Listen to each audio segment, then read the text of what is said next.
ओम नमो भगवते वासुदेवाय। ओम नमो भगवते वासुदेवाय। ओम नमो भगवते वासुदेवाय।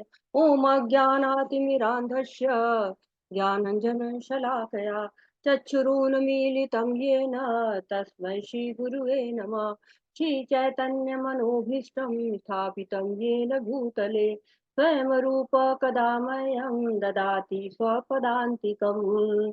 वन्देऽहं श्रीगुरु श्रीयुतपदकमलं श्रीगुरून् वैष्णवांश्च श्रीरूपं साग्रजातं सगरघुनाथ अन्वितं तं सजीवं साद्वैतं सावधूतं परिजनसहितं कृष्ण चैतन्य देवं श्रीराधा कृष्ण पादान् सर्वललिता श्री विशाखा अन्वितांश्च। हे कृष्ण करुणा सिंधु दीनबंधु जगतपते गोपेश गोपिका कांत राधा कांत नमस्तुते। तप्त कांचन गौरांगी राधे वृंदावनेश्वरी वृषभानुसुते देवी प्रणमामि हरिप्रिये। नमो विष्णुपादाय कृष्णपृष्ठाय भूतले श्रीमद्भक्तिवेदान्त स्वामिन् इति नामिने। नमस्ते सरस्वती देवे गौरवाणी प्रचारिणे निर्विशेष शून्यवादी पशतदेशतारिणे। जय श्री कृष्ण चैतन्य प्रभु नित्यानंद श्री अद्वैत गदाधर शिवासादि गौर भक्त वृंद। हरे कृष्णा कृष्ण कृष्ण हरे हरे हरे राम राम राम हरे हरे। हरे कृष्णा कृष्ण कृष्ण हरे हरे हरे राम राम राम हरे हरे। हरे कृष्णा। श्री प्रभुपाद जी के द्वारा श्री प्रभुपाद जी की जय हो। हरे कृष्णा सभी को। तो आज की जो हम अध्याय पढ़ने जा रहे हैं, भक्ति योग का आखिरी अध्याय है, 12वां अध्याय है। और इस अध्याय को पढ़ने के पहले हम अपने जो आध्यात्मिक गुरु हैं शील प्रभुपाद जी, उनका नमन करते हैं। साथ ही साथ इस कार्यक्रम के जनक नमो निष्ठा दास प्रभु जी, जिन्होंने हमको ये सुअवसर प्रदान किया है और साथ ही साथ हमें इस योग्य बनाया है कि हम भक्ति के बारे में जान सके, भगवत गीता को पढ़ सकें, भगवत गीता को समझ सकें। तो आज के अध्याय का नाम है भक्ति योग। तो भगवत गीता में जो कुछ भी हम पढ़ते हैं, उसका सबका लक्ष्य क्या होता है? भक्ति होता है। हमारे जीवन का उद्देश्य ही होता है कि हम भगवत धाम जा सके, गोलोक धाम जा सके, जिसका रास्ता ही भक्ति से होकर जाता है। बिना भक्ति के हम उस लक्ष्य तक पहुंच ही नहीं सकते हैं। जब हम टिकट कटाएंगे भगवान के गोलोक धाम का, तो वो भक्ति के द्वारा ही वो टिकट कटेगा। तो पूरी भगवत गीता हमको भक्ति के बारे में ही बताती है। कहते हैं कि सभी जगह भगवान का ही गायन है, पूरी भगवत गीता में भगवान का ही गायन है। आदि अंते च मध्ये च सर्वत्र हरि गीयते। तो हमने अध्याय 1 से लेकर और 6 तक हमने कर्म निश्चित भक्ति पढ़ी। उसके बाद से हम भक्ति योग को 7वें अध्याय से लेकर 12वें अध्याय तक पढ़ेंगे। तो भक्ति की श्रेष्ठता तो सब में है, चाहे हम कर्म योग में पढ़े, चाहे बाद में हम 13 से लेकर 18 अध्याय तक ज्ञान योग पढ़ेंगे, सब में भक्ति की श्रेष्ठता है। लेकिन जो ये भक्ति रस से डूबा हुआ एकदम सराबोर लबालब जो है, ये 7 से 12वां अध्याय तक है, हमें अनन्य भक्ति की ओर ले जाता है।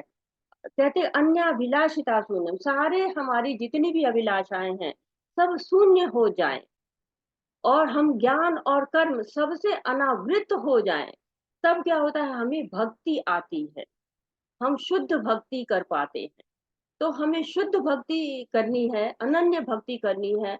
और जो हमने जाना कि कैसे श्रवण कर सकते हैं, कीर्तन कर सकते हैं, स्मरण कर सकते हैं, और इन सब के माध्यम से हम भगवान तक पहुँच सकते हैं। और साथ ही साथ ये भी हमने जाना कि विराट स्वरूप भगवान का 11वें अध्याय में एकदम ऐसा स्वरूप सोच भी नहीं सकते, कल्पना भी नहीं कर सकते हैं। आश्चर्यचकित कर देता है, रोमांचित कर देता है, ऐसा अनुभव होता है। देखिए कि अर्जुन जो है उस विराट स्वरूप को देख के कितनी मधुर प्रार्थना करता है कि भगवान के ऐश्वर्य हमने देखे, कैसे-कैसे भगवान के ऐश्वर्य हैं, चतुर्भुज रूप उनका, ऐश्वर्य भरा रूप। सौम्य और बिल्कुल सुंदर त्रिभंग ललित मुद्रा में श्याम सुंदर रूप का दर्शन किया हमने। तो कितना सुंदर सुंदर दर्शन हम भगवान के कर रहे हैं। और अर्जुन के जो है स्तुति भी आ गई है इस अध्याय में, प्रार्थना भी 11वें अध्याय में। और अब हम जो है वो 12वें अध्याय में शुरू प्रवेश कर रहे हैं। और 12वां अध्याय क्या कहता है? 12वां अध्याय अर्जुन के प्रश्न से शुरू होता है। भक्ति योग का जो अध्याय है ये अर्जुन के प्रश्न से स्टार्ट होता है। क्या कह रहे हैं अर्जुन? अर्जुन उवाच एवं सतत युक्ता ये भक्ता स्वाम परिपासते ये चाप्यक्षरम अव्यक्तम तेषां के योगमित्तमाम्। अर्जुन ने पूछा, जो आपकी सेवा में सदैव तत्पर रहते हैं, आज या जो अव्यक्त निर्विशेष ब्रह्म की पूजा करते हैं, इन दोनों में से किसे अधिक पूर्ण सिद्ध माना जाए? अब अर्जुन ने भगवान का विराट स्वरूप भी देख लिया, अर्जुन ने चतुर्भुज रूप भी देख लिया, और अर्जुन ने जो है वो द्विभुज रूप भी देख लिया, श्याम सुंदर रूप भी देख लिया। अब वो पूछ रहे हैं कि क्या जो है 2 तरह के लोग जो भगवान ने बता दिए कि एक तो वो लोग हैं जो निराकार ब्रह्म की पूजा करते हैं, और दूसरे जो लोग हैं वो भक्ति करते हैं, भगवान की सेवा करते हैं, भजते, सेवा करते हैं, डिवोशनल सर्विस करते हैं। तो दोनों में से कौन-सी विधि श्रेष्ठ है? अब हम इतने योग्य तो हैं नहीं, हमारी बुद्धि इतनी शार्प नहीं है, इतना ज़्यादा हम प्रखर बुद्धि के नहीं हैं कि हम सब चीज़ों का निर्णय ले सकें। ये चीज़ों को निर्णय ले सकें, हमें नहीं इतनी बुद्धि है। क्योंकि हम अगर ये सोच लें कि नहीं-नहीं हमसे तो सब गलत कार्य हो जाएगा, तो हम करें ही ना। हम तो सही कार्य करना चाहते हैं, कोई भी ऐसा नहीं जो चाहता है नहीं हम गलत कार्य करें, तो सब सही कार्य करते हैं। तो और दूसरे के कार्य में हम मीन-मेख निकालते हैं, ये इन्होंने ऐसे कर दिया, उन्होंने वैसे कर दिया, और स्वयं का कार्य हमको सबसे अच्छा लगता है कि हम बहुत अच्छा कर रहे हैं। तो कैसे पता चलेगा कि एक्चुअली में श्रेष्ठ है क्या? कौन-सा कार्य है जो सही रास्ते पर जा रहा है? तो ये कौन बताएगा हमको? भगवान बताएँगे। क्यों? भगवान को ही पता है कि क्यों भगवान ही पूर्ण है, हम सब तो अपूर्ण हैं। हम पूरी तरह से जो है वो दोष से मुक्त नहीं हैं, हम दोष के साथ हैं, 4 दोष हमारे साथ हैं। तो भगवान पूर्ण है। कहते हैं ना कि ओम पूर्णमदः पूर्णमिदं पूर्णात् पूर्णमुदच्यते पूर्णस्य पूर्णमादाय पूर्णमेवावशिष्यते। तो भगवान क्या कह रहे हैं कि ए, भगवान ही पूर्ण है, अपने आप में पूर्ण जो है केवल भगवान है। तो भगवान तो हमारे पास है नहीं कि हम भगवान से पूछ लें कि बताइए, बताइए, नहीं। तो भगवान की वाणी है हमारे पास शास्त्र के रूप में। और शास्त्र को हमें कौन समझाएगा? गुरु समझाते हैं, हमें साधु समझाते हैं। तो जब मतलब हमारी समझ, हमारी बुद्धि न समझ पाए कि हम क्या सही है, क्या गलत है, तो हमें इनकी मदद लेनी चाहिए। जो आप ये बहुत सुंदर सा विग्रह देख रहे हैं, ये विग्रह मायापुर में आप देख सकते हैं। आप जब मायापुर जाएँगे कभी भी, तो आप मायापुर में इस सुंदर से विग्रह का दर्शन कर सकते हैं। और पहले भी भगवान कह चुके हैं कि योगी नामपि सर्वेषां मत गतेन अंतरात्मना श्रद्धावान भजते यो मां स मे युक्त तमो मतः। तो जो भगवान को भजता है वही भगवान के पास भगवान को जान पाता है, जो कि हमेशा भगवान का चिंतन श्रद्धा पूर्वक करता रहता है। नहीं तो बाकी लोग तो जो है वो भगवान को नहीं जान सकते हैं। अर्जुन के देखिए भक्त है तब भी संशय बाकी है, उनके पूछ रहे हैं कि भगवान निराकार है, ये साकार है। तो ये अध्याय थोड़ा छोटा है पर इसमें श्लोक जो है बहुत महत्वपूर्ण है। और हम इस श्लोक में हम जानेंगे कि कैसे भगवान स्वयं को चाहते हैं कि उनको पूजा जाए, उनकी सेवा किस भाव से की जाए। साकार भाव से की जाए निर्विशेष ब्रह्म के रूप में या फिर साकार रूप में। तो प्रभुपाद हमको क्या बता रहे हैं, कह रहे हैं सामान्यतः आध्यात्मवादियों को दो श्रेणियों में विभाजित किया जा सकता है, निर्विशेषवादी तथा सुगुणवादी। जो भगवान की पूजा करते हैं, आध्यात्म का रास्ता चुनते हैं, उनको दो श्रेणियां उनकी होती है। एक तो निर्विशेषवादी होते हैं जो कि भगवान को निराकार रूप में जानते हैं, और सगुणवादी यानी कि साकार रूप में जानते हैं। सगुणवादी भक्त अपनी संपूर्ण शक्ति से परमेश्वर की सेवा करता है। निर्विशेषवादी भी कृष्ण की सेवा करता है, किंतु प्रत्यक्ष रूप से न करके वह अप्रत्यक्ष ब्रह्म का ध्यान करता है। तो अप्रत्यक्ष ब्रह्म का ध्यान करता है वो। जो प्रत्यक्ष सेवा होती है, जैसे आप हमारे सामने हैं तो हम आपकी जो प्रत्यक्ष सेवा कर सकते हैं, लेकिन अगर हम आपको उस रूप में नहीं, केवल आपके नाम से ही आपकी सेवा करेंगे तो वो अप्रत्यक्ष रूप से हो जाती है। तो भगवान को तीन तरह से जाना जा सकता है, ब्रह्म के रूप में, परमात्मा के रूप में और भगवान के रूप में। तो जो ब्रह्म का ध्यान करते हैं, जो भगवान के तेज का ध्यान करते हैं, वो निर्विशेषवादी होते हैं। इस अध्याय में हम देखेंगे कि परम सत्य की अनुभूति की विभिन्न विधियों में भक्ति योग सर्वश्रेष्ठ है। यदि कोई भगवान का सानिध्य चाहता है तो उसे भक्ति करनी चाहिए। जो लोग भक्ति के द्वारा परमेश्वर की प्रत्यक्ष सेवा करते हैं वे सगुणवादी कहलाते हैं। जो लोग निर्विशेष ब्रह्म का ध्यान करते हैं वे निर्विशेषवादी कहलाते हैं। यहाँ पर अर्जुन पूछता है कि इन दोनों में से कौन श्रेष्ठ है। यद्यपि परम सत्य के साक्षात्कार के अनेक साधन हैं, किंतु इस अध्याय में कृष्ण भक्ति योग में सबों को श्रेष्ठ बताते हैं। तो यहाँ पर क्या बता रहे हैं, यहाँ पर कह रहे हैं कि कृष्ण के सगुण रूप से ही अनुरक्त होना चाहिए। जो सगुण रूप जो उनका है वही सांवला सलोना रूप है, उससे ही हम भगवान की सेवा कर सकते हैं। तो नवधा भक्ति के द्वारा, जैसे नवधा भक्ति है कि श्रवण करेंगे, कीर्तन करेंगे, स्मरण करेंगे, पाद सेवन करेंगे, साथ ही साथ हम भगवान के ऐश्वर्य को जानेंगे, और ऐश्वर्य के जानकर क्या करेंगे, हम भगवान से जुड़ पाएंगे। भगवान के साकार रूप में ऐश्वर्य भगवान का भरा हुआ दिखता है। तो भगवान बताएंगे कि कौन सी विधि सर्वश्रेष्ठ है। तो जो लोग भगवान से जुड़ना चाहते हैं भक्ति के द्वारा प्रत्यक्ष जुड़ते हैं, प्रत्यक्ष सेवा करते हैं। लेकिन जो लोग निराकार भाव का ध्यान करते हैं उसका कोई रूप नहीं होता, निराकार का मतलब कोई आकार ही नहीं हो। जब कोई आकार ही नहीं हो तो सेवा कैसे करेंगे। उनका क्या कर सकते हैं, केवल ध्यान कर सकते हैं। तो दो तरह की विधियां हैं, और अर्जुन जानना चाहते हैं कि कौन सी विधि आसान है। आप जानते हैं कि अर्जुन भगवान के द्विभुजी रूप को चाहते हैं, तो ये कंफर्म भी कर लेना चाहते हैं कि मैं जिस तरह से भक्ति कर रहा हूँ वह ठीक तो है। तो ये भगवान से कंफर्म करना चाह रहे हैं, भगवान जो है वो बताए। तो प्रभुपाद जी कहते हैं कि जब तात्पर्य हम पढ़ेंगे तो उसमें लिखा हुआ है कि भगवान को साकार रूप में जो लोग मानते हैं भगवान उनको ही श्रेष्ठ मानते हैं। क्यों मानते हैं, क्योंकि उनका हर कार्य कृष्ण भावना भावित होता है। जो शुद्ध भक्त होते हैं वो भगवान के सेवा जो है वो जैसे सफाई करेंगे, भोग बनाएंगे, उनके लिए सुंदर सुंदर सजावट की चीजें लाएंगे। तो ढेर सारे कार्य करते हैं और भक्त उसी में लगे रहते हैं। कुछ लोग सोचते हैं कि जो मंदिर के कार्य होते हैं वो बहुत आसान होते हैं, कि बस खूब भजन गाइए, कीर्तन करिए, नाचिए और जो है बढ़िया बढ़िया भोग खाइए, पर ऐसा नहीं है। मंदिर में जो भक्त बहुत जल्दी 3:30 बजे करीब उठ जाते हैं ब्रह्म मुहूर्त में, और देर रात तक कार्य करते हैं। और बहुत मंदिर में बहुत सारा कार्य होता है, और ब्रह्म मुहूर्त में जग जाना, और रात तक जो है, जैसे कोई त्योहार होता है, जन्माष्टमी है, राधा अष्टमी है, अभी हमारे जो मंदिर का उद्घाटन होने वाला है बलराम जयंती के दिन, आप में से सब लोग चल सकते हैं वहां पर, भगवान के जो है वो सुंदर दर्शन कर सकते हैं। इतना सुंदर सुनहरा मौका है जब कोई भी मंदिर आपको अंदर प्रवेश नहीं करने देता है। उन जगहों पे जाके बड़े भक्तों से, जो जगह जगह से भक्त आएंगे, उन सारे भक्तों से आप मिल सकते हैं, और देखेंगे कि मंदिर में बिल्कुल साक्षात देख पाएंगे कि कैसे मंदिर में कार्य होता है, कैसे भगवान की सेवा होती है, और उससे प्रेरणा पाके घर में आके जो है वो भगवान की सेवा आप अपने घर को मंदिर बना सकते हैं। घर को जो है भगवान जहाँ रहते हैं वही भगवान राजा हैं, राजा की तरह, स्वामी की तरह उनको रखा जाता है।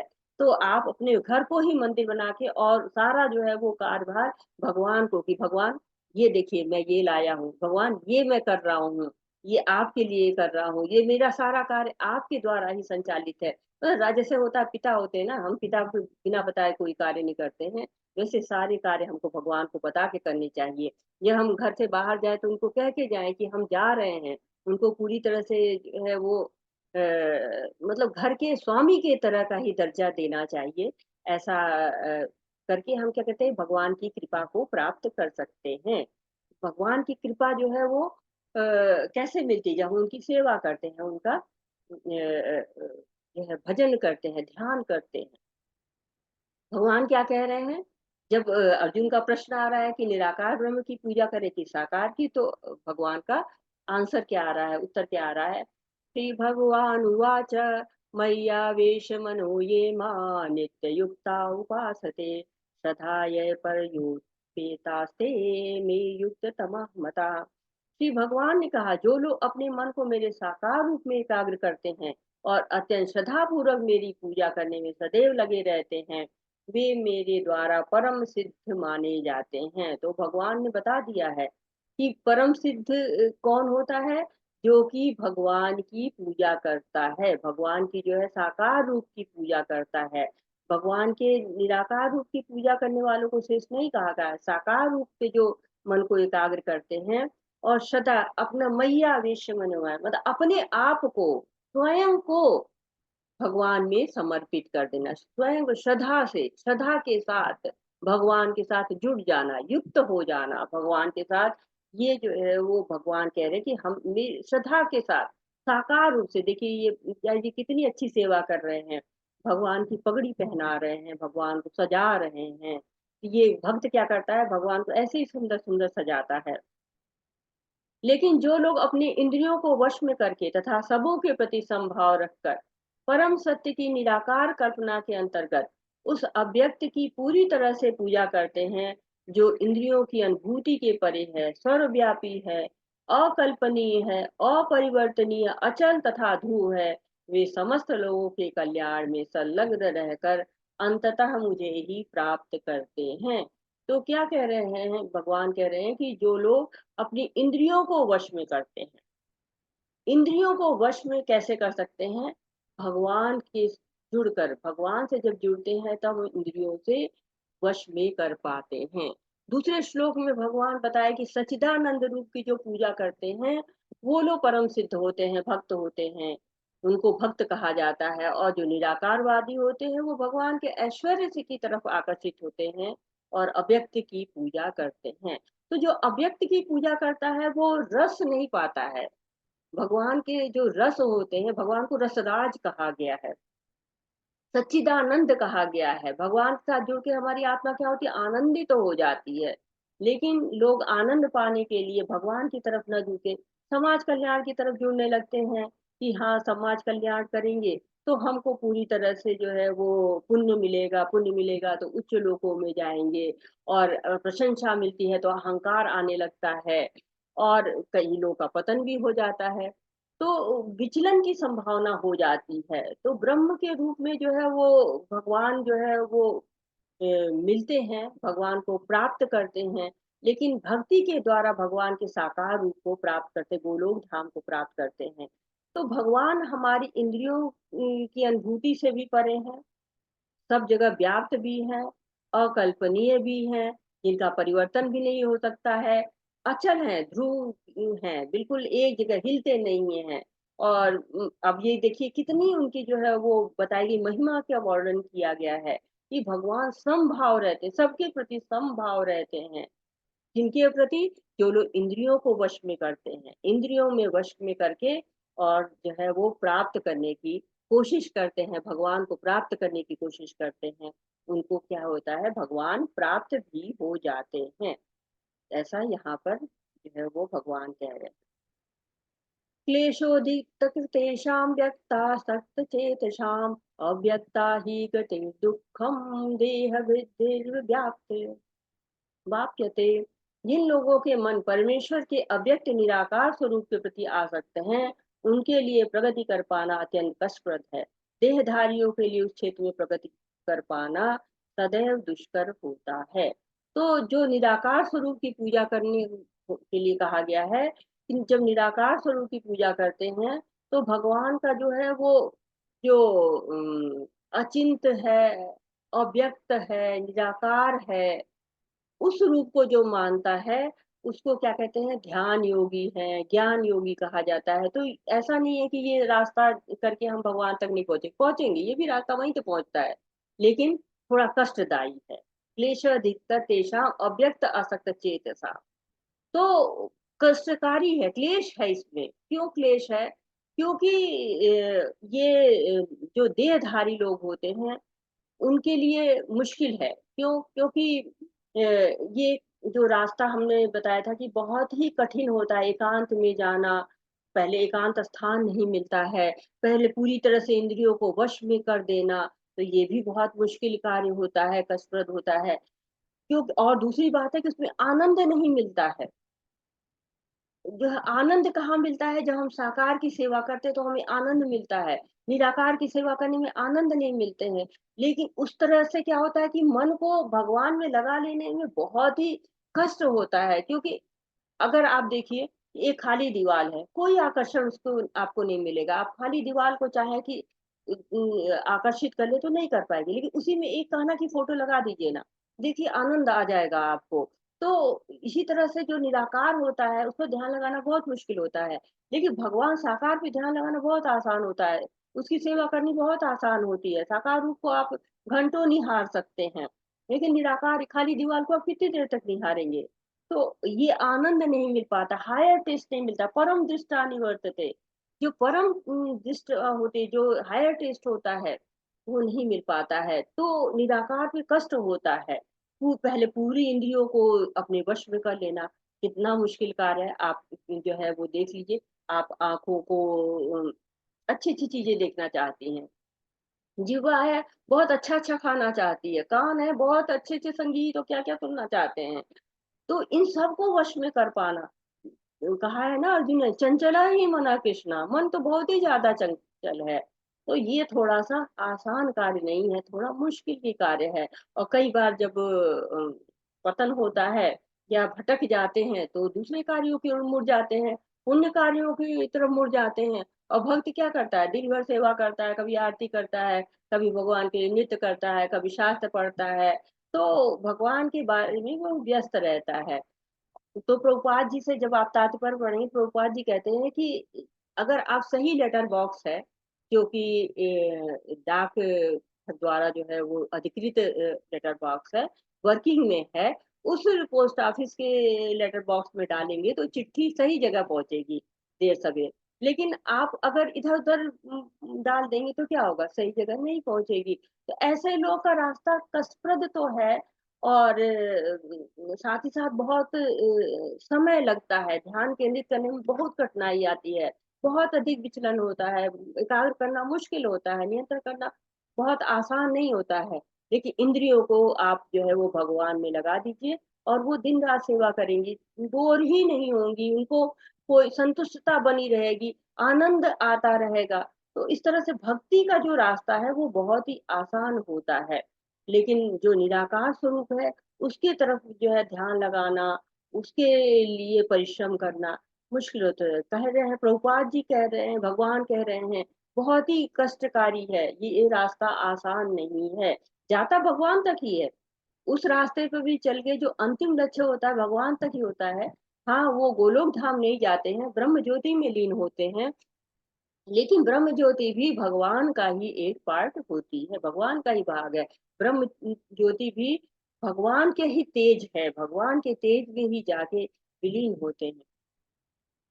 ये तु सर्वाणि कर्माणि मयि सन्न्यस्य मत्परा अनन्येनैव योगेन मां ध्यायन्त उपासते तेषामहं समिद्धिता मृत्यु संसार सागरात् भवामि न चिरात् पार्थ मय्यावेशित चेतसाम्।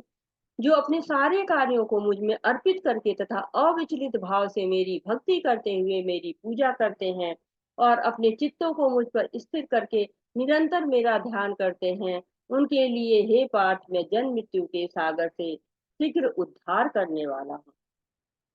तो क्या कह रहे हैं भगवान? कह रहे हैं कि मैं जो है उद्धार करता हूँ। जैसे जैसे कि कोई नदी है, समुद्र में कोई डूब रहा है, तो समुद्र में रहता हुआ व्यक्ति उसको नहीं निकाल सकता है। समुद्र में अगर 2 लोग डूब रहे हैं तो एक-दूसरे की सहायता नहीं कर सकते हैं। लेकिन अगर कोई समुद्र से बाहर है, तो वो उसको निकाल के उसको बाहर निकाल सकता है। तो हम सब क्या है, हम सब इस भवसागर में तैर रहे, डूब रहे हैं, कभी डूब इधर परेशान है, कभी उधर परेशान है। लेकिन जब भगवान अपना हाथ पकड़ा देते हैं, तो हम बड़ी आसानी से जो है वो भगवान तक पहुँच पाते हैं, भगवान के चरण तक पहुँच पाते हैं। तो भक्ति करना कहा गया कि बहुत आसान है। निराकारवादी लोग जो है वो संसार छोड़ के कहीं एकांत स्थान में जाते हैं और एकांत स्थान में जाके पुनः फिर जो है वो लौट के आके फिर यहीं पर जो है वो कार्य करने लगते हैं। तो क्यों? क्योंकि देह का अभिमान रह जाता है, जो हमारे कहा गया है कि हमारे देह से बहुत सारे अभिमान जुड़े होते हैं। मैं ये हूँ, मैं वो हूँ, मैं गरीब हूँ, मैं अमीर हूँ, मैं औरत हूँ, मैं आदमी हूँ, मैं यहाँ का रहने वाला हूँ, मैं वहाँ का रहने वाला हूँ। तो कितने सारे हमारे अभिमान जुड़े रहते हैं। तो उस अभिमान को छोड़ना बहुत ही आसान नहीं होता है। इंद्रियों पर नियंत्रण रखना आसान नहीं होता है। तो निराकार स्वरूप जो कि जिसका इतनी सारी जो है वो अकल्पनीय विशेषताएँ हैं, उनकी अनुभूति हम इंद्रियों से नहीं कर पाते हैं। और कलयुग में कहा गया है बहुत ही मुश्किल है इस तरह का करना। जो माताएँ हैं, वो तो जा ही नहीं सकती हैं, बच्चे जा ही नहीं सकते हैं घर छोड़कर, और घर का स्वामी चला जाए तो पालन-पोषण की दिक्कत आ जाती है, तो ये मार्ग कठिन होता है। परंतु भक्ति के मार्ग में कोई बाधा नहीं और कहीं से भी शुरू कर सकते हैं। इसके लिए कोई समय, काल, उम्र कुछ भी निर्धारित नहीं है। जब चाहें आप जो है वो भक्ति करना शुरू कर सकते हैं। जब आपके अंदर श्रद्धा हो जाए, जब आपको ऊपर भगवान की कृपा हो जाए, जब कभी भक्तों का संग हो जाए, तो आप भक्ति शुरू कर सकते हैं। और भक्ति से आपका ही नहीं, औरों का भी कल्याण होते हैं। जैसे आप भोग लगाते हैं तो क्या होता है? प्रसाद सब लोग खाते हैं, सबको उसका जो है फ़ायदा होता है, सबको उसका लाभ होता है। अब हम पेड़ के पत्ते चढ़ाते हैं, फल चढ़ाते हैं, फूल चढ़ाते हैं, तो पेड़ को भी भगवान की सेवा में जोड़ देते हैं। हम अगर कहीं से कुएँ से, बावड़ी से नलों से हम जो है लेके पानी जाते हैं, उस जलाशय को भी हम जोड़ देते हैं, जबकि वो जड़ है तब भी उसको जोड़ देते हैं हम भगवान से। तो जब हम कीर्तन करते हैं, कहीं कमरे में बैठ के कीर्तन कर रहे हैं, जप कर रहे हैं, तो वहाँ पर जितने भी कीड़े-मकोड़े हैं, चींटी मच्छर जो भी हैं, उनको भी उद्धार होता रहता है। तो भक्त क्या करता है, दूसरों का भी उद्धार करता है और अपना भी उद्धार करता है। लेकिन जो लोग ध्यान करते हैं, वो केवल अपना ही उद्धार जो है करते हैं। और एक बात और है, भक्ति हमारे अंदर है। हम उसको अभ्यास से आगे ला सकते हैं। हम भगवान से ऑलरेडी जुड़े हुए हैं। बस उस कनेक्शन को क्या करना है, उस कनेक्शन को याद करना है। जो हमारा कनेक्शन टूटा हुआ है, उसको फिर से जोड़ लेना है। तो उससे क्या होता है, अगर हम भगवान से जुड़ जाते हैं, तो हम जन्म, मृत्यु, जरा, व्याधि से पार पा जाते हैं। भगवान हमको भवसागर से हाथ पकड़ के ले जाते हैं। भगवान जो है देखिए गरुड़ पक्षी पे सवार होकर, गरुड़ उनका वाहन है भगवान का, उस पर सवार होकर आते हैं और हमको भवसागर से उबार लेते हैं। तो जो भक्त होता है भगवान के गुण का ध्यान करता है, लीला का ध्यान करता है, धाम का ध्यान करता है और भगवान की सेवा करता रहता है। लेकिन जो लोग निराकार वाले होते हैं, वो लोग तो भगवान की लीला, गुण, धाम के बारे में नहीं जानते, लेकिन हाँ, भगवान को जानते हैं और भगवान का ध्यान करते हैं और ब्रह्म में लीन हो जाते हैं। दोनों लोग भगवान को प्राप्त कर लेते हैं। लेकिन सत्य चित्त आनंद जो भगवान है, उसमें सत्य का अर्थ होता है कि भगवान शाश्वत हैं और चित्त का अर्थ होता है कि भगवान ज्ञान से परिपूर्ण हैं। तो जो ब्रह्म में लीन होते हैं, उनको सत्य और चित्त तो मिल जाता है, लेकिन आनंद नहीं मिल पाता है, क्योंकि आनंद जो है वो भगवान के साकार रूप में ही मिल पाता है। और साकार रूप इसीलिए सर्वश्रेष्ठ माना जाता है कि सत्य चित आनंद तीनों की प्राप्ति होती है। और कई बार आनंद की ही खोज में जो ब्रह्म की ये जो है प्रयास करते रहते हैं, वो फिर इस पतन पे आ जाते हैं, क्योंकि आनंद जो है, आत्मा आनंद की अनुभूति करना चाहती है, आनंद की खोज में हमेशा रहती है, आनंद के लिए प्रयास करती रहती है। तो कहते हैं आनंदमयो अभ्यासा, आत्मा आनंद का अभ्यास करती है। तो जब आनंद नहीं मिलता है तो पतन होने के कारण बन जाते हैं। लेकिन जब भक्त जो है वो साकार रूप की पूजा करता है, सेवा करता है, तो वो चाहे इस लोक में रहे, चाहे उस लोक में रहे, वो हमेशा भगवान की सेवा करके आनंद प्राप्त करता रहता है। कहते हैं ब्रह्म संहिता में कहा गया है कि जो लाखों लक्ष्मियां हैं, वो भगवान की जो है वो चरण चापन करती रहती। वो कौन है? भगवान की भक्त ही तो है। तो भगवान जो है वो भक्त को के साथ प्रसन्न रहते हैं और भक्त जो है वो भगवान के साथ प्रसन्न रहते हैं। अब अगर आपको एक कमरे में बंद कर दिया जाए और खूब खाना पीना सब चीज रख लिया जाए, आप सोच के देखिए कि आप कितनी देर तक वहां रह सकते हैं या कितनी देर तक आप वहां प्रसन्न रह सकते हैं बिना जो है वो किसी कार्य के, बिना आनंद के कैसे रह सकते हैं? अगर आपको सारी सुविधाएं भी दे दी जाए, लेकिन आपको एक कमरे में बंद कर दिया है, तो आप प्रसन्न नहीं रह सकते, आनंदित नहीं रह सकते हैं। तो भगवान को भाव से याद करिए। जिस भाव से आप याद करेंगे, भगवान उसी रूप में आपको प्राप्त होंगे। कहा गया ना, यम यम वापि स्मरण भावे तजन्ते कलेवरम, तम तमेवेति कौन्तेय सदा तद भाव भाविता। तो आपको जिस भाव से स्मरण करेंगे, उस भाव से भगवान आपको मिलेंगे। जिस भाव से अपना शरीर त्याग करेंगे, उस भाव में जो है वो भगवान मिलेंगे। तो भगवान जो है वो स्वयं रास्ता बता रहे हैं कि कैसे भक्त जो है वो मुझको ध्यान करके और मुझ तक पहुंच सकता है। ददामी बुद्धि योगम तम, मैं उसको बुद्धि देता हूँ, और जिससे उसके निर्णय क्या होते हैं? सही होते हैं, सही तरीके से वो कार्य कर पाता है। कहते हैं कि अगर मान लीजिए कि दो बच्चे हैं, तो एक बच्चा बड़ा है तो वो अपना ध्यान खुद रख पाता है, लेकिन दूसरा बच्चा छोटा है, वो अपना ध्यान नहीं रख पाता है, वो खाली माँ माँ माँ माँ पीछे दौड़ता रहता है, चिल्लाता रहता है। तो क्या होता है? माँ उसी पे ध्यान करती है, माँ बार बार देखती है। वैसे हम क्या है? हम भक्त हैं, हम हरे कृष्णा हरे कृष्णा हरे कृष्णा कहते रहते हैं। भगवान भी हमको जो है वो संभालते हैं। जैसे होता है ना, बिल्ली होती है, बिल्ली अगर एक चूहे को देख ले तो इतनी जोर से झपट्टा मारेगी कि उसको जो है वो नामो निशान मिटा देगी। लेकिन वही बिल्ली जब अपने बच्चे को लेके एक जगह से दूसरी जगह ले जाती है, तो कितना संभाल के अपने मुंह में ले जाती है, और संभाल के ले जाके कहीं जो है वो दूसरी जगह ले जाती है। तब क्या होता है? वो कितना कोमल होता है। वैसे भगवान जो है वो हमें दयालु होते हैं, हमारे प्रति, भक्तों के प्रति दयालु हो जाते हैं। अगर हम भगवान की भक्ति करें तो भगवान जो है कृपा करते हैं। जो लोग भगवान से नहीं, खुद से पार पाना चाहते हैं, वो बंदर के बच्चे जैसे होते हैं कि बंदर उछलता रहता है, लेकिन जो बंदर बच्चा होता है वो माँ को कस के पकड़े रहता है। तो उसे माँ की जिम्मेदारी नहीं होती, वो कहीं भी जाती रहती है, कूदती उछलती रहती है, और बच्चे जो है वो कस के पकड़े रहते हैं कि कहीं मैं गिर ना जाऊं। लेकिन जब बिल्ली होती तो बिल्ली संभाल के लेके जाती है। वैसे भक्त को भगवान संभाल के लेके जाते हैं, उसके अच्छे बुरे सबका ध्यान रखते हैं भगवान। तो ये जो है वो श्लोक जो है वो अनन्य भक्ति का है। कैसे अनन्य भक्ति भगवान से की जा सकती है? मय्येमन आधस्त्व मयि बुद्धि निवेशय निवस्यसि मय्येव अत ऊर्ध्वं न संशय। मुझ भगवान में अपने चित्त को स्थिर करो और अपनी सारी बुद्धि मुझ में लगाओ। इस प्रकार तुम निसंदेह मुझ में सदैव वास करोगे। तो करना क्या है? चित्त को स्थिर करना है, मुझ भगवान में अपने चित्त को स्थिर करना है, भगवान के चित्त को स्थिर करना है। और बुद्धि कहाँ लगानी है? भगवान में लगानी है। तब क्या होगा? तब आप भगवान में वास करेंगे।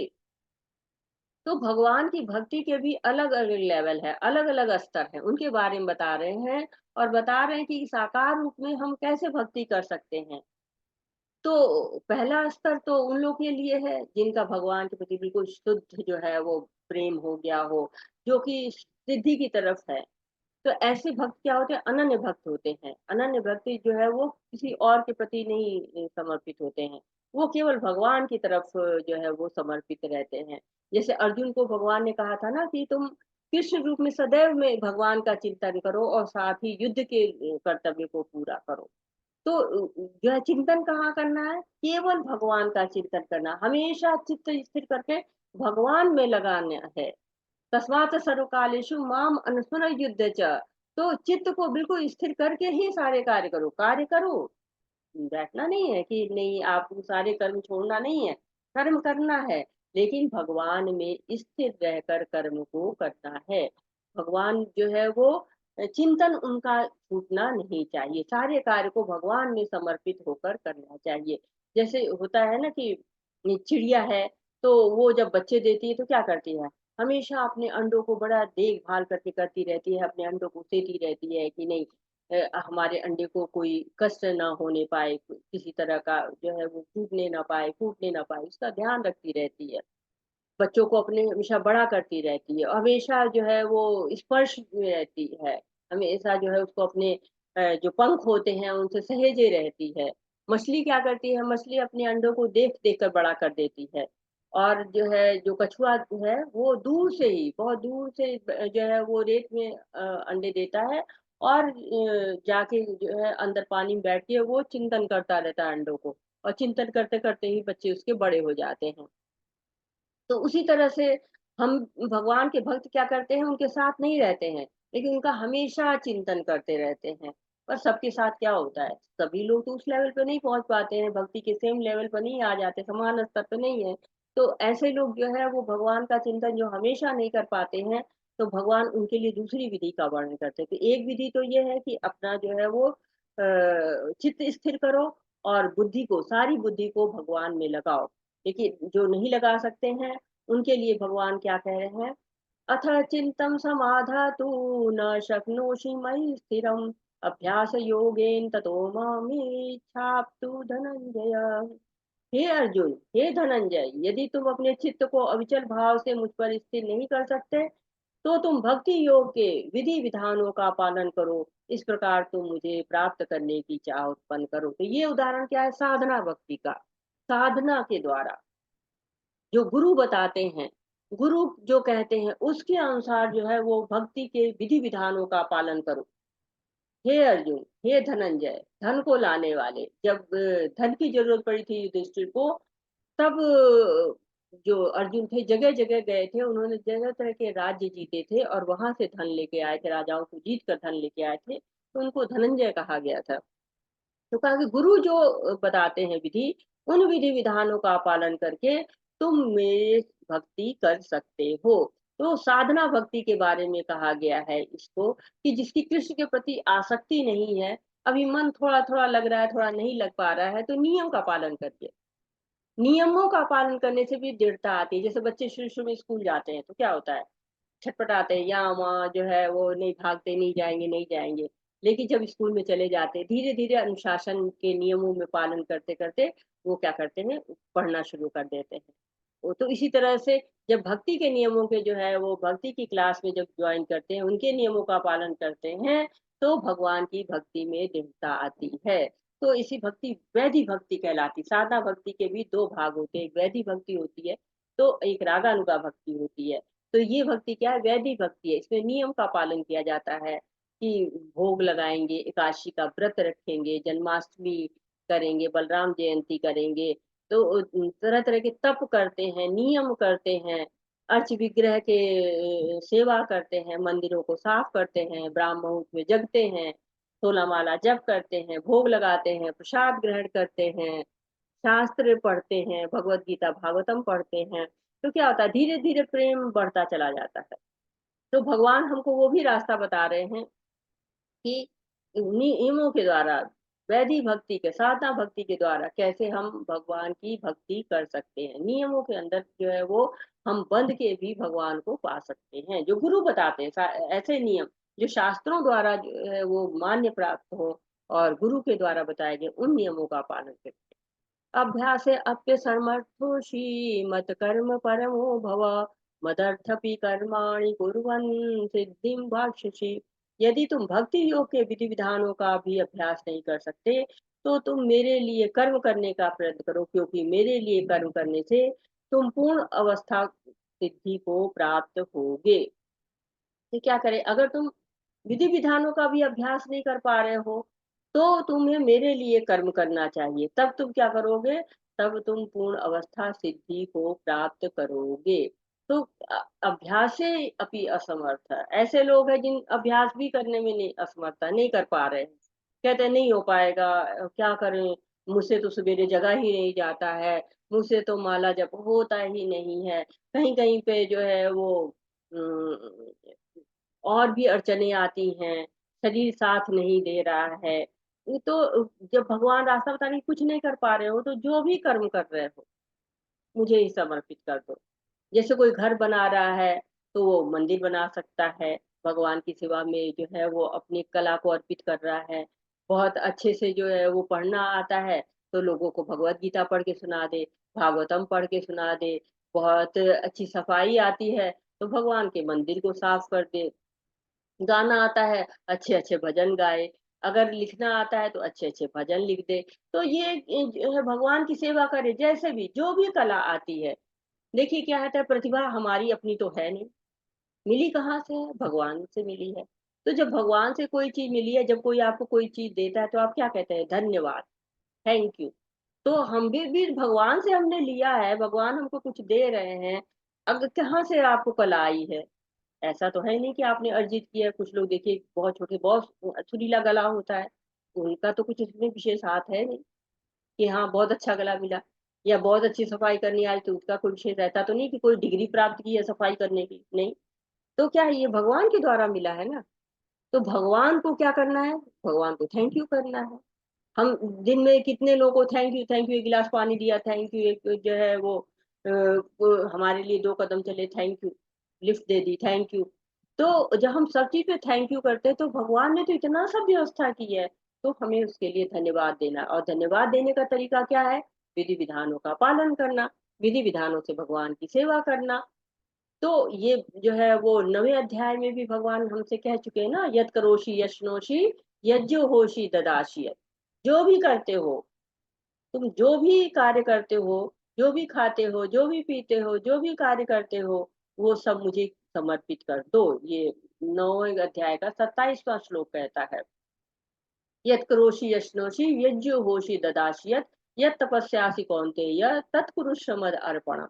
हे कुंती पुत्र, तुम जो कुछ करते हो, जो कुछ खाते हो, जो कुछ अर्पित करते हो या दान देते हो, जो भी तपस्या करते हो, वो मुझे अर्पित करते हुए करो। तो भगवान कह रहे सब कुछ अर्पित करो, जो भी कर रहे हो, तुम मुझे अर्पित कर दो। अथेतदक्ष संतोषी कर्तुम् उद्योगमाश्रितः सर्वकर्मफलत्याग तत्कुरु यथात्मवान्। अगर हालांकि आप इस चेतना में काम करने में असमर्थ हैं, तो अपने काम के सभी परिणामों को त्याग देने की कोशिश करें और आत्म स्थित होने की कोशिश करें। तो क्या कह रहे हैं भगवान?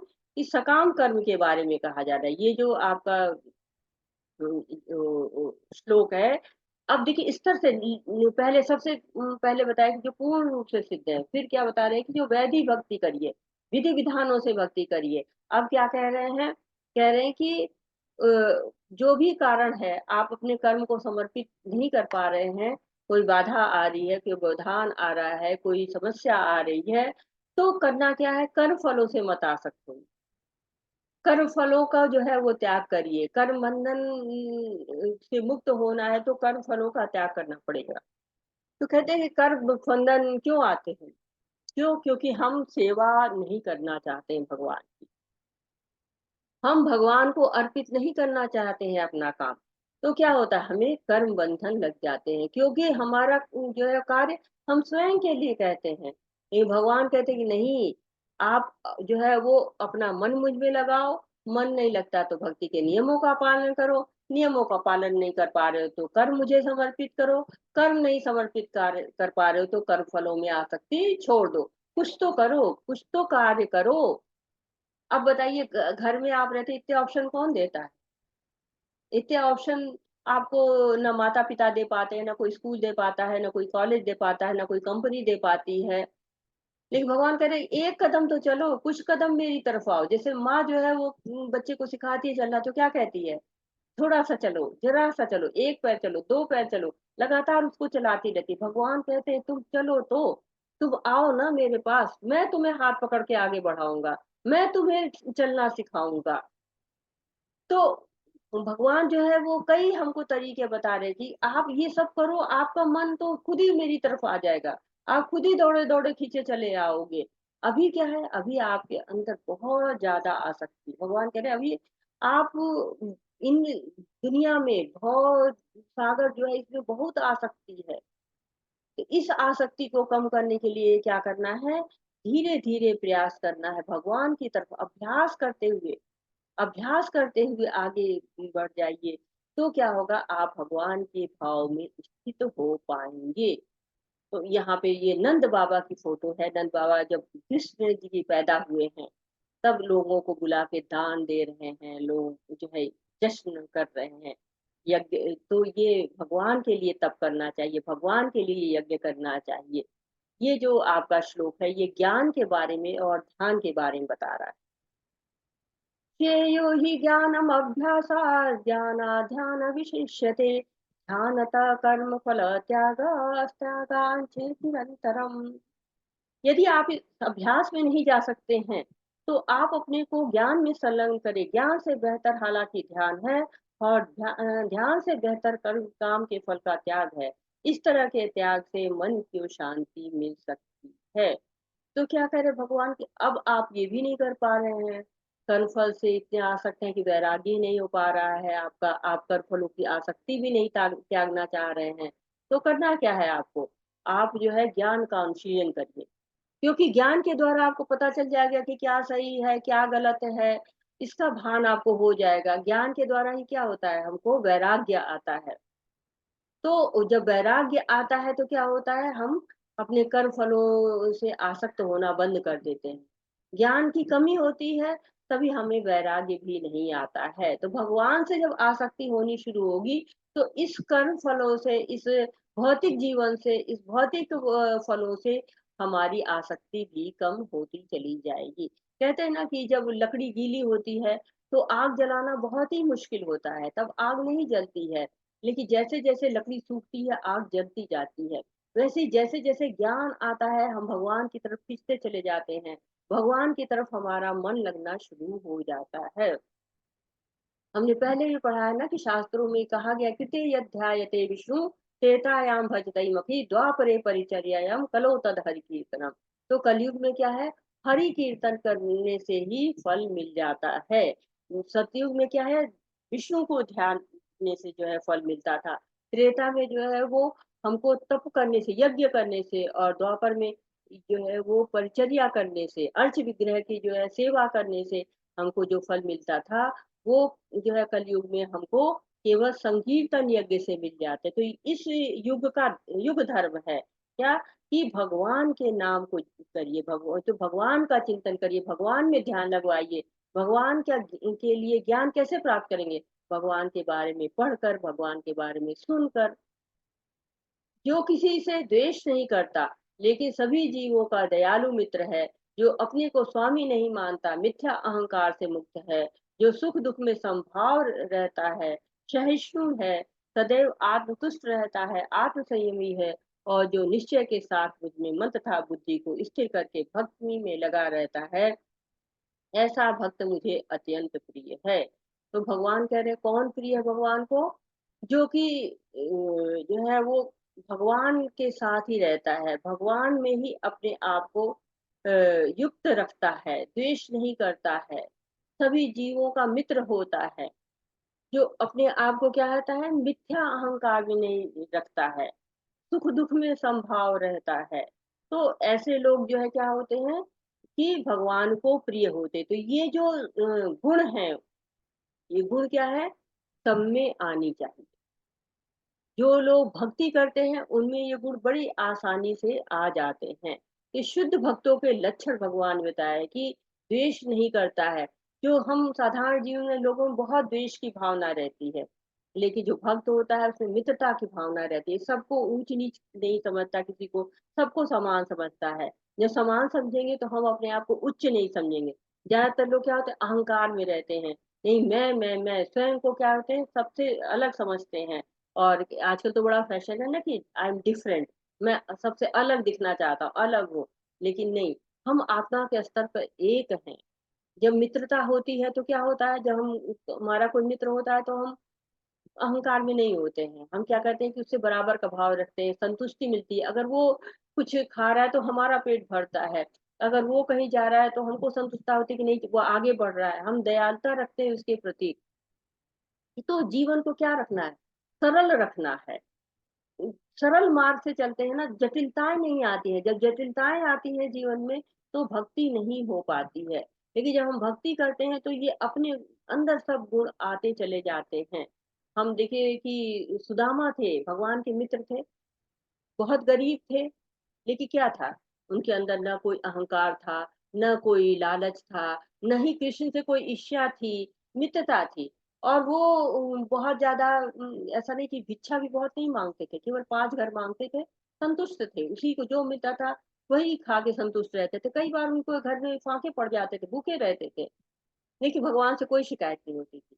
एक बार जाते हैं मित्र के पास, ये जो है पत्नी ने कहा कि अखंड ब्रह्मांड के स्वामी है, जाओ, तो उनके पास जाते हैं। लेकिन इतने शुद्ध भक्त है कि कुछ नहीं मांगते हैं, खाली हाथ जो है आने लगते हैं। लेकिन भगवान क्या है, भगवान कृपालु है, भगवान दयालु है, सब कुछ उनको मिल जाता है। उनकी सोच से भी ज्यादा जो है, जो उनकी पत्नी ने सोचा था कि भगवान को कुछ देंगे, उस सोच से भी ज्यादा उनको वहां पर मिल जाता है। तो भगवान जो है वो बहुत कृपालु है, बहुत दयालु है। अगर हम भगवान से प्रेम करते हैं तो हमारे सारे सद्गुणों का विकास होना शुरू हो जाता है, और हम भगवत रास्ते में आगे बढ़ते चले जाते हैं। तो आत्म संयमी होना है, मन को बुद्धि को भगवान में लगाना है। यहाँ पर शिव और पार्वती बैठे हुए हैं, भगवान की तरफ ही उनकी दृष्टि लगी हुई है, भगवान की तरफ देख रहे हैं। और सारे देवी देवता हैं, जो है शिव जी पार्वती को भगवान की कथा सुनाते हैं, जिससे किसी को कष्ट नहीं पहुंचता, तथा जो अन्य किसी के द्वारा विचलित नहीं किया जाता, जो सुख दुख में भय तथा चिंता में समभाव रहता है, वह मुझे बहुत प्रिय है। शिव जी बहुत बड़े भक्त थे भगवान के, हमेशा भगवान की कथाएं करते रहते हैं। तो भगवान और ज्यादा लक्षणों के बारे में बता रहे हैं कि जो विचलित नहीं होता है, जो भी मिल जाए भगवान की अनुकंपा जो है समझ लेता है।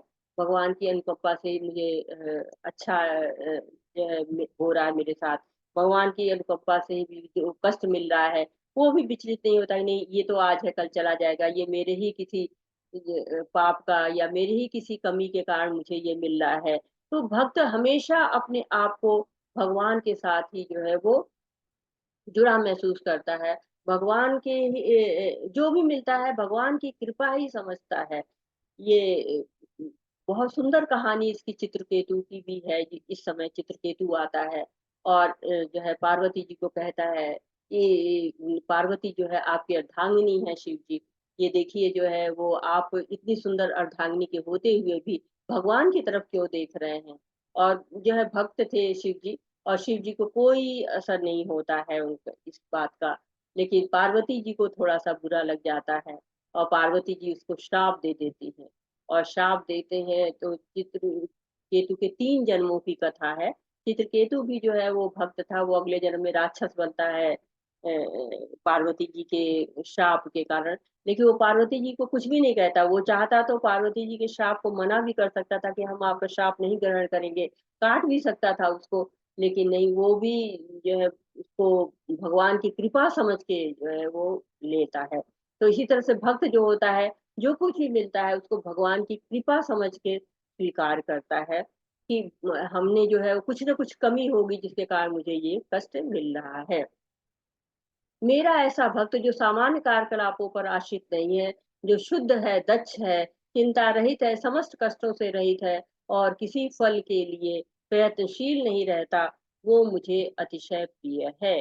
तो कौन सा भक्त भगवान को प्रिय है, जो कि ऐसा नहीं है कि सुख हुआ तो मारे खुशी में उछल रहा है, दुख हुआ तो बड़े कष्ट में हो गया है, दुख आया तो रोना शुरू कर दिया, नहीं, सब कुछ कृष्ण कृपा है।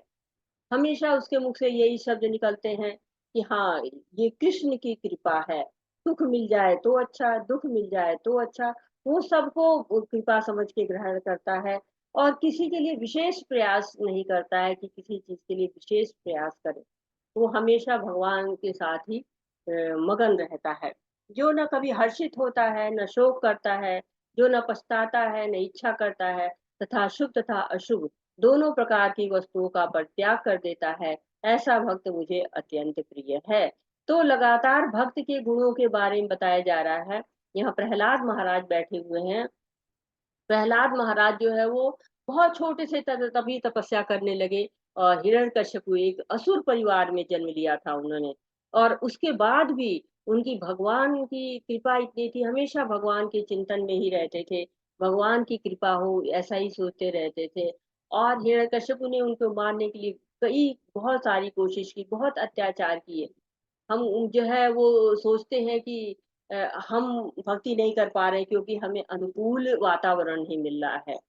लेकिन प्रहलाद महाराज के उनके घर में तो देखिए उनके पिता ही उन पे इनका इतना अत्याचार कर रहे थे। अभी जो इस समय के परिवार है वो तो इतना अत्याचार नहीं कर सकते, नहीं करते हैं। लेकिन उनके पिता का ही अत्याचार था, विभीषण पे उनके भाई का ही अत्याचार था, असुर थे वो भी। तो जो भक्त होता है वो हर समय शुभ अशुभ की चिंता किए बिना प्रसन्न रहता है, और भगवान को ऐसे भक्त बहुत ही प्रिय होते हैं कि जो कि हर समय समभाव रहते हैं, किसी भी तरह के उनके अंदर विचलन नहीं होता है, चाहे सुख में रहे चाहे दुख में। 9 लिम्स ऑफ भक्ति, भक्ति के 9 अंग कोई बताना चाहेगा या पढ़ना चाहेगा इसको? हरे कृष्णा। भक्ति के 9 अंग आपको पता है?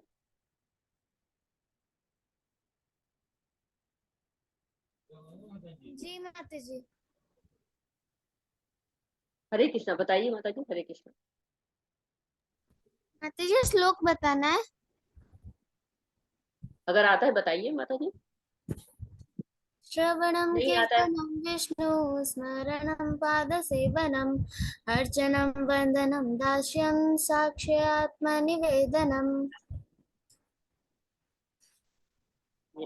हाँ हरे बहुत सुंदर माता जी, और भी बताना चाहेंगी कुछ? ये नवदा भक्ति अम्बरीश महाराज ये नवदा भक्ति पालन करते थे, और यही 9 गुण जिसके पास होते हैं वो कृष्ण को प्राप्त करने के लिए योग्य होता है। बहुत सुंदर माता जी, बहुत सुंदर। हरे कृष्णा। तो ये माता जी ने जैसे बताया कि ये नवधा भक्ति जो है 9 अंग है, 9 तरीके से भगवान की भक्ति की जा सकती है। श्रवण के माध्यम से, कीर्तन के माध्यम से, स्मरण के माध्यम से, पाद सेवनम वो जो है चरण कमल जो है वो उसकी सेवा करके, अर्चन के द्वारा, वंदन के द्वारा, दास्य के द्वारा, साख्य के द्वारा और आत्म निवेदन के द्वारा। तो ये 9 प्रोसेस होती हैं। श्रवणम सुन करके जो है वो किसने? परीक्षित महाराज ने सुन करके जो है वो भगवान की भक्ति की थी। लगातार 7 दिनों तक बिना खाए पिए जो है वो एक जगह पे रहे, और सुखदेव महाराज क्या कर रहे थे? कीर्तन कर रहे। सुखदेव महाराज ने लगातार जो है वो परीक्षित महाराज को 7 दिन तक कथा सुनाई थी भगवान की। प्रहलाद महाराज हमेशा भगवान का स्मरण करते रहते थे।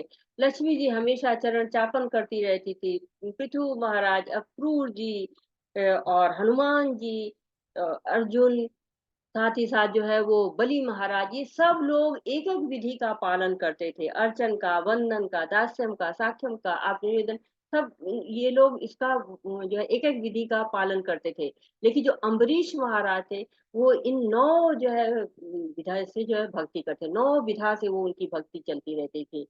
उनके जो पैर रहते थे वो हमेशा जो है मंदिर जाने के लिए उपयोग करते थे, और जो उनके हाथ थे वो भगवान की सेवा करने में लगे रहते, उनके कान हमेशा भगवान की वाणी सुनते रहते थे, और हमेशा मुख उनका हमेशा कीर्तन करता रहता था।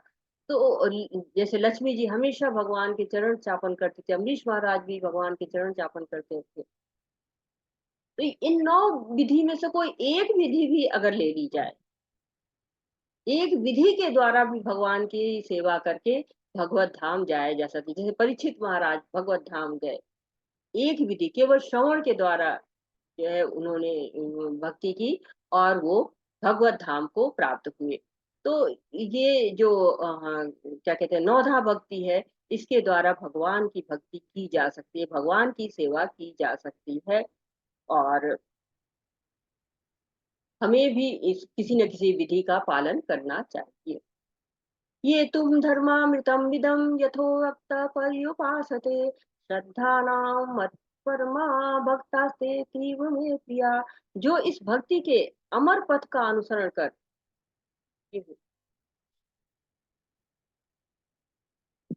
और जो मुझे ही अपना चरम लक्ष्य बनाकर मेरी श्रद्धा सहित पूर्ण रूपे संलग्न रहते हुए भक्त मुझे अत्यधिक प्रिय हैं। और प्रभुपाद जी क्या कह रहे हैं, इस अध्याय में परम सत्य की जो निराकार धारणा वर्णित है, उसकी संस्तुति उस समय तक के लिए की गई है जब तक मनुष्य आत्म साक्षात्कार के लिए अपने आप को समर्पित नहीं कर देता है। दूसरे शब्दों में, जब तक उसे शुद्ध भक्तों की संगति करने का अवसर प्राप्त नहीं होता, तभी तक निराकार की धारणा लाभप्रद होती है। परम सत्य की निराकार धारणा में मनुष्य कर्म फल के बिना कर्म करता है और आत्मा तथा पदार्थ का ज्ञान प्राप्त करने के लिए ध्यान करता है। यह तभी तक आवश्यक है जब तक शुद्ध भक्तों की संगति प्राप्त न हो। सौभाग्यवश यदि कोई शुद्ध भक्ति में सीधे कृष्ण भावनामृत में संलग्न हो, तो उसे आत्म साक्षात्कार के इतने सोपान पार नहीं करने पड़ते। भगवत गीता के मध्य के 6 अध्यायों में जिस प्रकार भक्ति का वर्णन हुआ है, वह अत्यंत हृदयग्राही है। तो क्या कह रहे हैं भगवान प्रभुपाद जी, हमको बता रहे हैं कि निराकार की धारणा तब तक ही ठीक है जब तक कि हमको कोई अ, मतलब भगवान तक जो है वो पहुंचने का कोई और जो है तरीका श्रेष्ठता हमको न पता चले। तो हमको भगवान के निराकार रूप का तब तक ही ध्यान करना चाहिए जब तक हमें कोई शुद्ध भक्त न मिल जाए, तब तक हम कर सकते हैं। या हमको शुद्ध भक्तों की संगति मिल जाती है, तो हमें कृष्ण भावनामृत में संलग्न होना चाहिए। कृष्ण भावनामृत, हमें कृष्ण का दास बनना है। हमें इस भौतिक जीवन का दास नहीं बनना है। कहते हैं ना कि जो भक्त होता है वो मौन रहता है। तो इसका अर्थ नहीं है कि उसको बोलना ही नहीं आता है, उसको बोलना आता है, लेकिन वो क्या बोलता है, वो केवल भगवान की वाणी को बोलता है और किसी वाणी को नहीं बोलता है। भगवान के बारे में ही वो केवल बात करता रहता है और उस घर परिवार की परवाह नहीं करता है, घर से आसक्त नहीं होता है। संतुष्ट भोजन मिल जाए तो भी ठीक, अगर कुछ उल्टा सीधा मिल गया तो वो भी खाते हैं। कहते हैं कि जो गोस्वामी लोग होते हैं, वो तो कहिए कि 1 गिलास दूध मिल गया उसी में पूरे दिन रह जाते थे। धृतराष्ट्र क्या था, अपने पुत्रों के प्रति आसक्त था, जिसके कारण क्या था, वो गलत सही का भेद ही नहीं कर पा रहा था। उसको अपने पुत्र के लिए राजगद्दी चाहिए थी, जबकि पांडव भी उसी के पुत्र थे, उसी के भाई के पुत्र थे। तो लेकिन वो उनसे आसक्ति नहीं रखता था, तो अपने बच्चे में ही इतनी आसक्ति थी कि वो समझ ही नहीं पा रहा था कि हाँ, मुझे क्या गलत है, क्या सही है, मुझे ज्ञान में दृढ़ रहना है, वो नहीं जो है सोच पा रहा था। इसी तरह से जो लोग भी आसक्त रहते हैं किसी पद के प्रति या किसी भौतिक चीज के प्रति, वो नहीं समझ पाते हैं कि भगवान की तरफ हमको जाना है। हमारा अंतिम लक्ष्य क्या है? हमारा अंतिम लक्ष्य भगवान को प्राप्त करना है। तो यहाँ चित्र में दिखाया तो बिल्वा मंगल ठाकुर का ये चित्र है। ये हमेशा भगवान की भक्ति करते रहते थे। भगवान पहले वो भक्त थे, लेकिन उनको थोड़ा-सा समय-समय पर वो विचलित हो जाते थे। तो उन्होंने अपनी आँखों को ही समाप्त कर दिया था कि हमें भौतिक चीज़ों को देखना ही नहीं है। और जब एक बार वो भूखे रहते तो भगवान उनके लिए दूध लेकर आते हैं। और बिल्वामंगल ठाकुर जी इतने जो है भक्त थे कि वो पहचान जाते हैं दूध के स्वाद से ही कि ये भौतिक दूध तो नहीं, ये तो भगवान का दिया हुआ दिव्य जो है वो दूध है।